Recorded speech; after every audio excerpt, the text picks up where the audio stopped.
find me or one of us and let us know.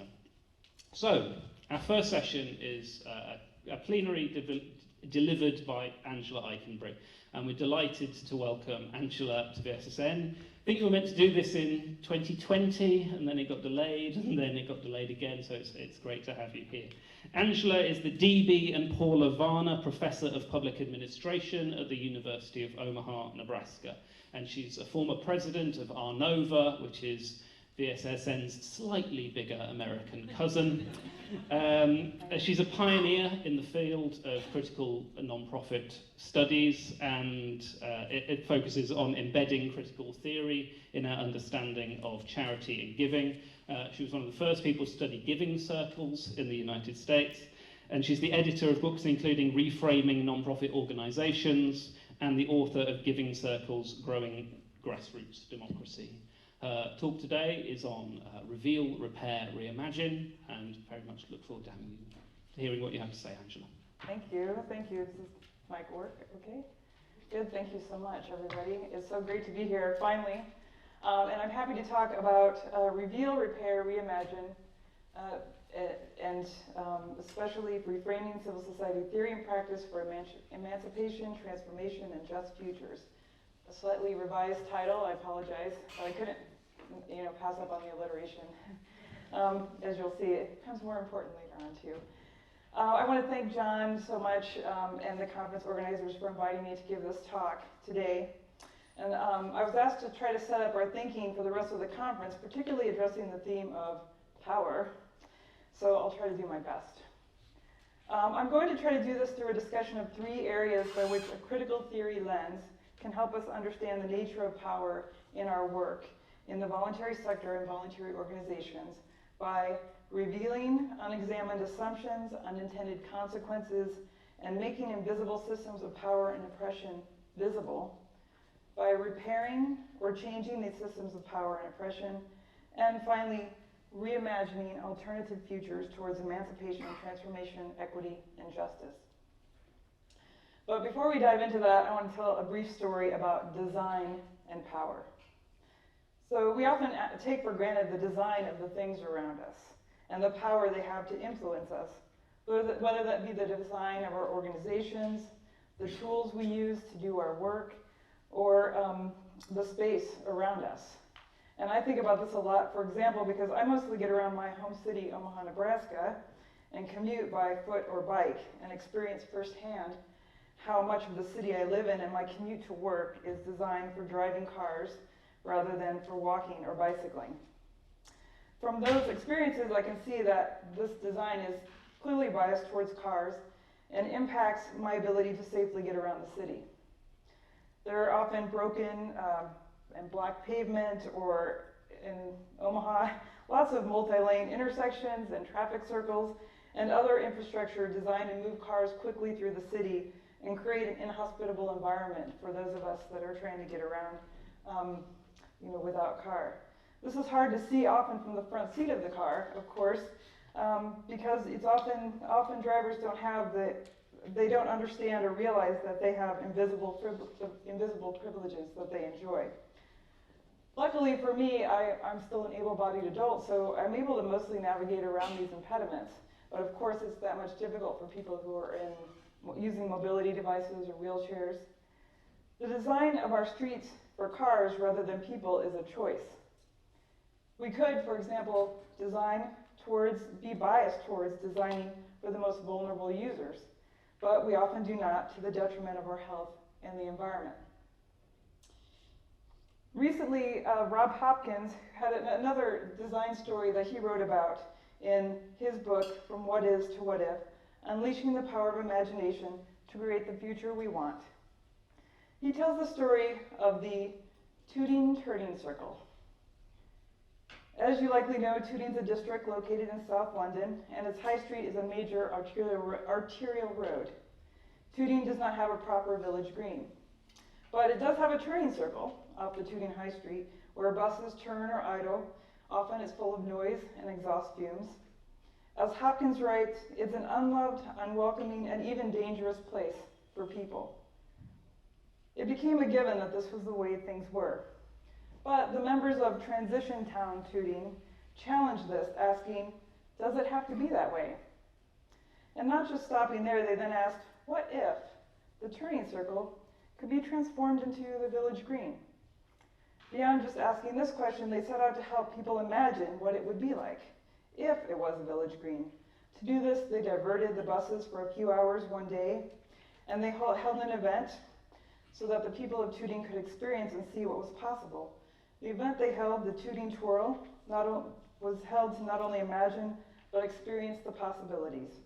A parade, music, food, games in the street, a sense of carnival took over the green.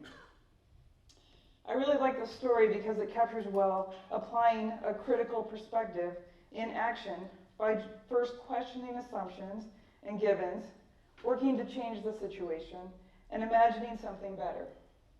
In this case, it shows how we can shift the power dynamics about who decides and how spaces are designed and used in the city. And we can imagine doing this in a lot of different contexts. As one of the organizers of the Tooting Twirl said about the event, sometimes I think we get very fixed ideas about what is possible. No, you can't do that, it's always been like that, but we live in a field of possibilities. The world's full of changes. The world's changing all the time. We're changing all the time. Sometimes we lose sight of that. We think the systems we live in are very, very fixed, but they're not. By asking what if, you step into the field of possibilities. So what if? What if our voluntary organizations or our research truly brought about emancipation, transformation, equity, and justice? What if our voluntary organization workplaces brought out the best in each of us? What if our research supported these goals? What if?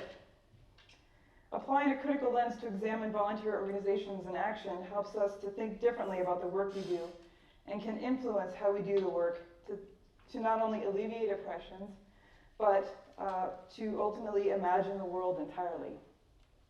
So I ask you to join me in rethinking the ontology or nature of being of volunteer organizations and action, which is needed more than ever today, and starting by asking what-if questions. Climate disaster, the reemergence of authoritarianism and racist and misogynist ideas and policies, the COVID-19 pandemic, and growing economic inequalities are some of the intersecting crises challenging our very existence today. By revealing, repairing, and reimagining the roles voluntary action plays in propelling, ameliorating, and abolishing these overlapping challenges is essential, perhaps even to our very existence. So let's start by talking about reveal. We are all designers and we are all designed. This quote is from Arturo Escobar, a Colombian-American anthropologist, from his book Designs for the Pluriverse, and aptly sums up the first and second important roles critical theory can play in helping us understand the nature of power in our work. First, it succinctly conveys the idea that whether we are conscious of it or not, at any given time, we are both creating systems of oppression or otherwise, while also being influenced by them. Individuals will go where their systems lead them, as Hildy Gottlieb has written in her work at Creating the Future. A critical lens guides us to reveal or uncover these often hidden systems, social structures, and processes, such as those related to power, politics, economics, culture, discourse, gender, race, and so on, to reveal or illuminate how they are created and perpetuated. So let me share an example of how this might play out in our own field, in particular in fundraising, by drawing on the work of Dr. Abhishek Bhatti. Fundraising, of course, is a vital area of work and research in our field, but it's often treated as being primarily ahistorical, apolitical, and something unquestionably good. More of it is always good, right?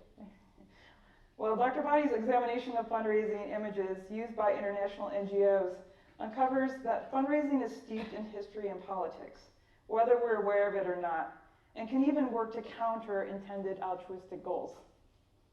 In his review of 320 fundraising images of the 32 largest INGOs by budget size according to Forbes' list of the 100 largest U.S. charities working in the area of international development or need, he finds that fundraising photos while not the egregious poverty porn as they once were, still largely portray poor black and brown people from countries outside the West in a stereotypical manner by reinforcing narratives of othering, conveying the infantilization and feminization of poverty, and by being deliberately positive, by overwhelming representation of single mothers, infants, and girls, as well as the majority of images showing people as passive and or happy.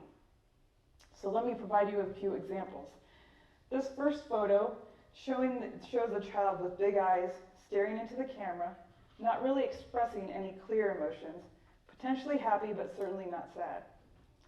The background of this image is blurred, which enhances the focus on the child's eyes and thereby creates a relationship with the potential donor, persuading them to give. Piotiers argues that such representations put the viewer in a higher power position, as the eyes of the girl in the image are positioned low compared to the viewpoint of the viewer, thus inferring her availability and servitude. Engaging with the image more closely, the child's eyes and face seemingly ask the viewer, "Can you please help?" The potential donor may be compelled to help, feeling sad that such a beautiful child does not have anyone to help her, wondering if she's possibly an orphan, as the child's looking up to someone other than her parents for help. The blurry background gives the impression that the child is alone, while simultaneously decontextualizing them, thus adding a sense of urgency, making the viewer feel the need to help.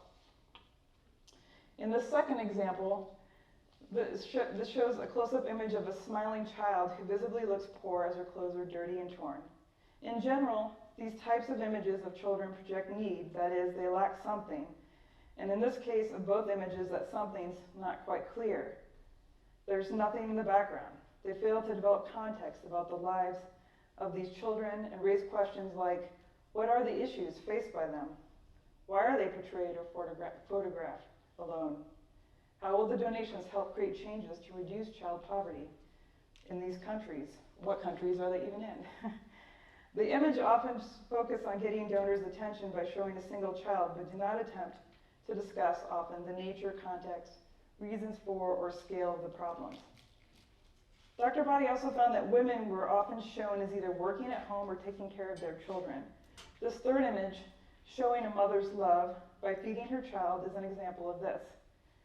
INGO images represent the feminization of poverty in formerly colonized countries through the images of women as domesticated, traditional, and deserving, while also demasculinized through the missing images of men. Interestingly, representation of the white Western women in some of these images was quite different from the representation of women of color taking care of their children and working at home. For example, this fourth image of the representation of a white Western woman is portrayed with confidence. She has sunglasses protecting her eyes, an SUV displaying some wealth, and she's apparently picking up or saving this black child, appearing as a white savior.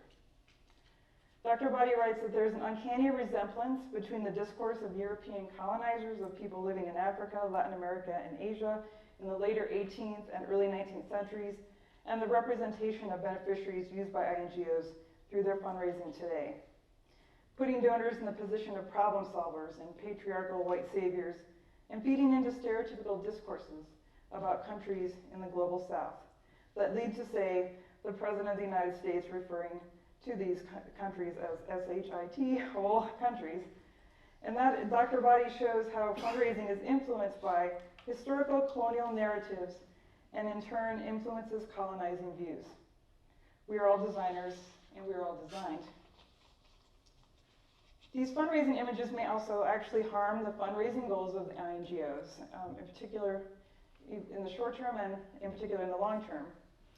In an experiment on the relationship between implicit color tone bias and using a skin tone implicit association test, Dr. Body found that participants with higher implicit color bias, that is a preference for lighter skin tone over darker skin tone, were less likely to say they were willing to give more than $10 after controlling for education, gender, race, religiosity, income, political identity, and past giving behavior. The author argues, Dr. Body argues that these donors who have higher skin tone bias may harbor more discriminatory beliefs based on racial lines and more likely to give small donations. Thus, stereotypical images may not only influence or fuel racial views about people historically excluded or othered, but also reduce giving. This issue about how fundraisers portray beneficiaries is not just a concern in the global south, as well as relevant here in the domestic UK or in the US context. For example, doctors Beth Breeze and John Dean found in their examination of unhoused people in the UK how portrayal of people who are homeless in fundraising can impact donors' views and reinforce stereotypes of homelessness. And there's expanding work in the field in places all over the world, revealing the unequal or oppressive power relations that play out in the field, particularly related to funder-beneficiary relationships. Some of this work has been especially helpful in showing how power through governing technologies enables funders to influence voluntary or civil society organizations and keep them from trying to change oppressive structures.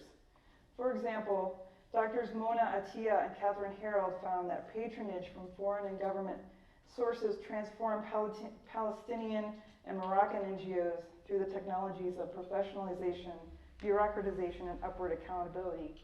And this transformation depoliticized their work, undermining their role as change agents within civil society. Professionalization, they wrote, results from complex application procedures and reporting requirements that require grantees to quantify the results of their work. To meet application and reporting demands, NGOs are forced to hire highly trained staff with technical language skills and situate themselves in modern high-tech offices. The monitoring and reporting requirements that accompany funding from patrons impose multiple layers of bureaucracy on these NGOs.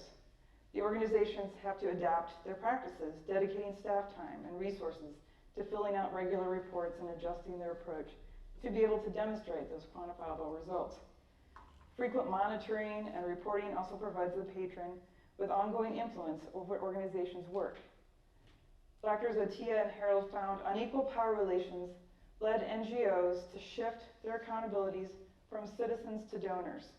To gain the funding they need to survive, organizations had to adopt or at minimum adhere to the priorities of their donors, which often resulted in mission drift. Scholars have found similar to be the case in several places around the world.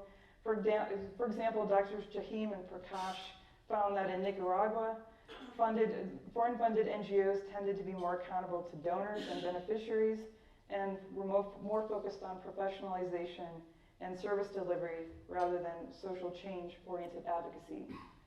And Doctors Mir and Bela found that in case studies of Bangladesh, that NGOs that depend on foreign funding spend more time and resources in fulfilling their upward hierarchical accountabilities compared to NGOs, which are funded from their own sources. What can you do in your own practice or research to reveal? Awareness of this problem, awareness of any problem, of those that I just gave as examples, is the first necessary step in creating change. As Dr. John Dean and Kimberly Wiley wrote recently in the Voluntary Sector Review's special issue on critical approaches, if we know differently about society and structures, then we are more likely to do differently. Once impressions are revealed, critical theory would have us take action to repair oppressive structures toward emancipation, social transformation, equity, and justice. A foundational aspect of critical perspective is that knowledge and social systems are not simply a reflection of the world out there, but are active social constructions. Even though power dynamics, social structures, and values crystallize over time to appear hard and fast, they are changeable. Thus, we have the power to consciously change oppressive structures and conditions by repairing a broken world. I use this term repair specifically inspired by scholars and advocates working to respond to the climate crisis. It's also been used in relation to discussions about reparations. Design theorist Tony Fry notes that to respond to the existential threat posed by the climate crisis, we need to create a new social order that prohibits the unsustainable and designs for viable futures, what he calls sustainment. One approach, he says, to sustainment is redirection of existing forms by moving repair from the margins of economic activity to the center.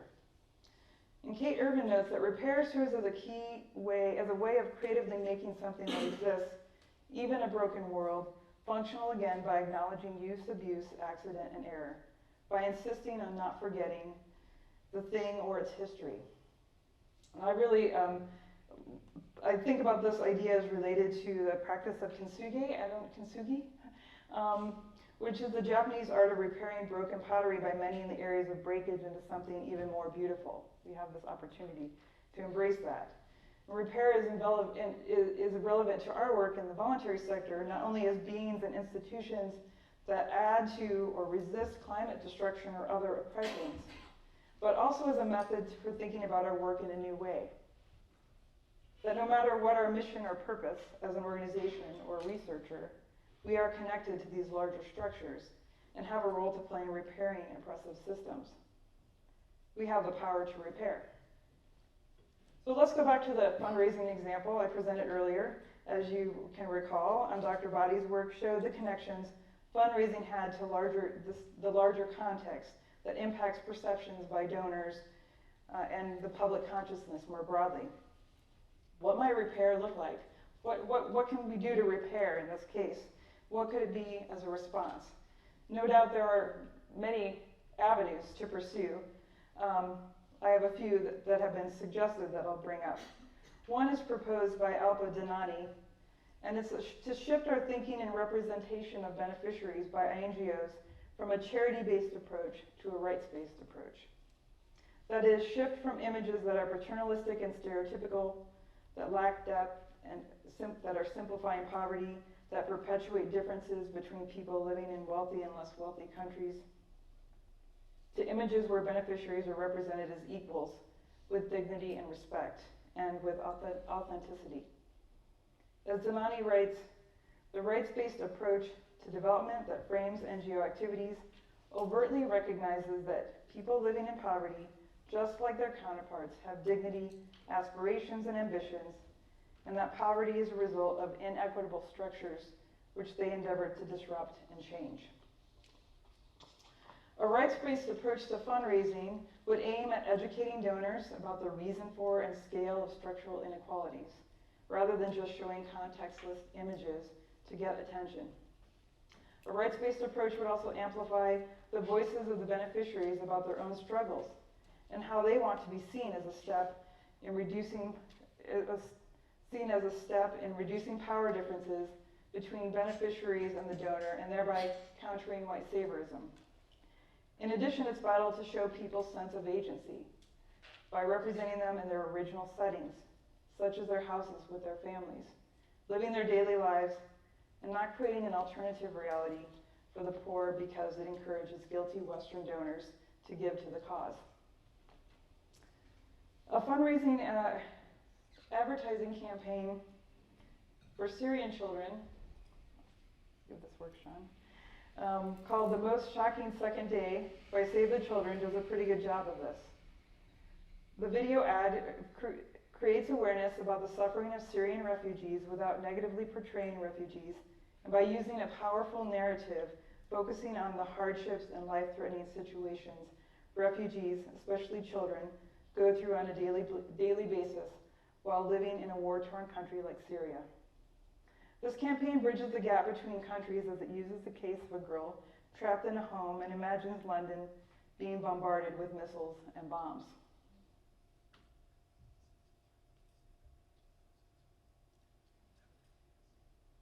Similarly, another campaign by the Dutch organization whose name translates into children's stamps focuses on generating awareness about the forced marriage of girls before they turn 18 in Burkina Faso.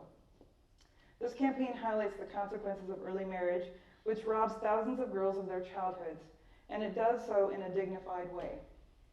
The campaign allows the young girl, Zelisa, to tell her own story about convincing her father not to marry her off at a young age, and how she's now inspiring other parents to do the same.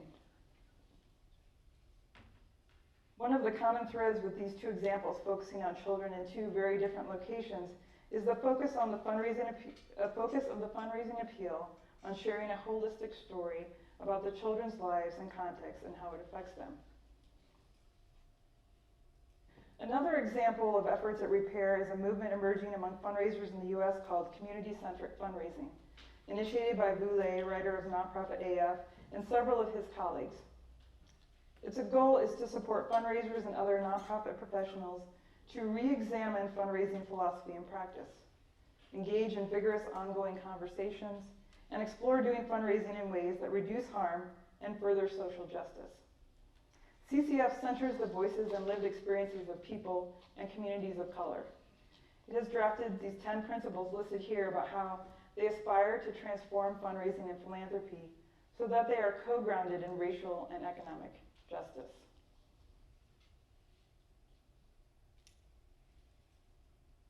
What can you do in your own practice or research to repair? But revealing or repairing are not enough. Just as importantly, critical theory asks us to imagine or reimagine better or just futures. This is not just Pollyanna and impractical. We need what can seem like radical, out there, even wild ideas to not only help us see what's possible, but have a direction by which we can head towards, else we stay where we are. What can we imagine for ourselves in the world? Asked Miriam Akaba, an organizer, educator, and curator who has become the leading voice in the US prison abolition movement. A few years ago, before the killing of George Floyd, her call to end prisons and defund police seemed beyond comprehension to many of us. Today, people are contemplating and discussing these possibilities more than ever. Ideas like abolition may seem radical, but can become mainstream. We've seen that with debt forgiveness, universal basic income, reparations, and of course, abolition now and in the past. Kaba writes that prison abolition is not just about ending prisons. It's about a vision of a restructured society in a world where we have everything we need, and serves as the beginning of a roadmap for building the world we want. Importantly, Kaba reminds us that when we set about transforming society, we ourselves will also need to transform. Rob Hopkins, who I mentioned earlier, head of the transition movement, or founder of the transition movement, he urges us again to ask what-if questions. And folks at Transition Town Totness, some of you may have heard of, they asked the question, what if our city had everything it needed to thrive post-peak oil? And then transition organizations set out to create institutions and places that could lead to that vision. And of course, Transition Town Totness, and Totness has now become well known for its efforts at creating the Totness Pound, reinvigorating local entrepreneurs to reopen local breweries, bakeries, mills, expanding community gardening, building transition co-housing, and so on to create a place that has everything it needs to thrive post-peak oil. Hildy Gottlieb's work at Creating the Future, specifically her work on catalytic thinking, likewise guides organizational leaders to start any discussion process with a similar question. What could this project, program, organization, or us make possible, and for whom? What will we need to know or have to successfully achieve this? What are the conditions for success? What actions need to take place to bring about these conditions? What if we lived in a world where we have everything we need? What would that look like? What would we need to do to make that happen? These questions are about design, whether we're conscious of it or not. We design and are designed, our organizations are designing and are designed, and our research, of course, designs and is designed. These are also questions about power, awareness of power, who has power, and how power is used. Arturo Escobar argues in Design for the Pluriverse that design and power are central to the structures of unsustainability that hold in place the contemporary so-called modern world, and solutions for the climate crisis must be part of a multilateral pluriverse agendas. And by pluriverse, he means a world where many worlds fit, as the Zapatistas of Chiapas put it. All people's worlds should coexist with dignity and peace without being subjected to diminishment, exploitation, and misery. A pluriversal world, he writes, overcomes patriarchal attitudes, racism, casteism, and other forms of discrimination. And he also draws particularly on decolonizing epistemologies of the South and feminist work as examples because they can reorient us from dependence on the life-stifling dualist ontology of patriarchal capitalist modernity toward relational models of knowing, being, and doing. He encourages us to draw on matristic or female-led cultures that were characterized by conversations, highlighting inclusion, participation, collaboration, understanding, respect, sacredness, and the always recurrent cyclic renovation of life. Escobar writes that transformation of the world might happen along pathways that might be unthinkable from the perspective of Eurocentric theories and practices. To think new thoughts, by implication, requires stepping out of the space of Western social theory and into the configurations associated with the multiple relational ontologies of worlds in struggle by indigenous, peasant, and Afro-descendant activists. And he provides several examples in his book. One is of the Kogi, indigenous peoples of the Sierra Nevada de Santa Marta in Colombia, who see themselves as charged with the mandate of keeping the universal equilibrium through the circulation of all life, starting with their own territory. It's based on this ontology of life circulation, a genuine framework for sustainability, as Escobar writes, that they see each act of living as an act of weaving, and their weaving as essential for the balance of Mother Earth.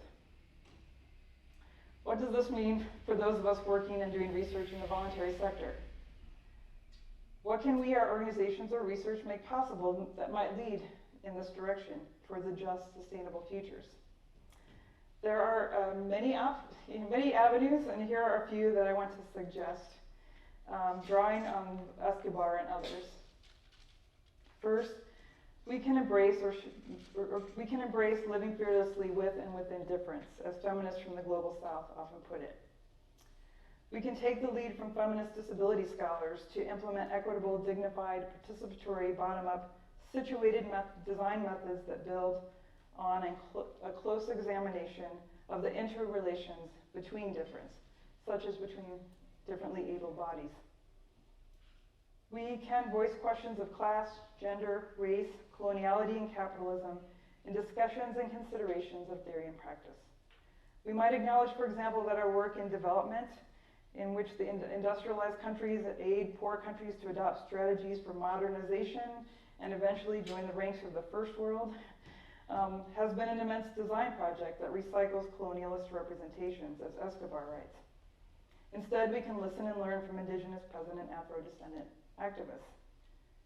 And we must also pursue sustainment, Tony Fry's call for a new social order that prohibits the unsustainable and designs for viable futures, and would have us destroy that which destroys, and at the same time embrace enabling acts of imagining, designing, remaking, and repairing that are auspicious for sustainment. We can consider how our lifestyles, our organizations, our research work for or against sustainment. And as part of this, we can take seriously the active powers issuing from non-humans, and that is considering how we humans and our organizations interact with non-human actants.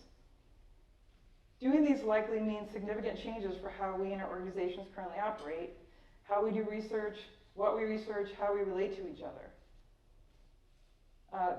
We don't have a whole lot of time. Hopefully the rest of this conference we can talk about some of those avenues, but I'm going to give a couple of examples. Here, just back to my fundraising theme, what would a radical reimagining of fundraising or philanthropy look like?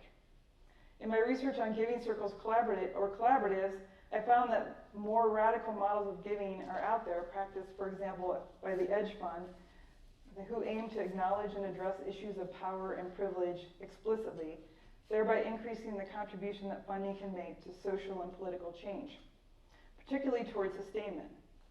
They practice participatory grant making, where the funder and the funded work together to decide where the money goes. And the Edge Fund follows several values, such as funding groups with lived experience of what they seek to change, making funding easier, dismantling systems that perpetuate economic injustice and patriarchy, challenging transphobia, homophobia, ableism, racism, and sexism, not only in what they fund, but in how they fund, and acknowledging that climate justice and racial justice are needed to address climate emergency. And this aligns with activists from around the globe applying feminist principles in their work to support feminist movements. For example, urgent action funds have become a nourishing ecosystem that supports the resilience of women and transgender human rights defenders through rapid response grants across the world. They provide catalytic support to frontline defenders following these 8 sisterhood or feminist principles listed here.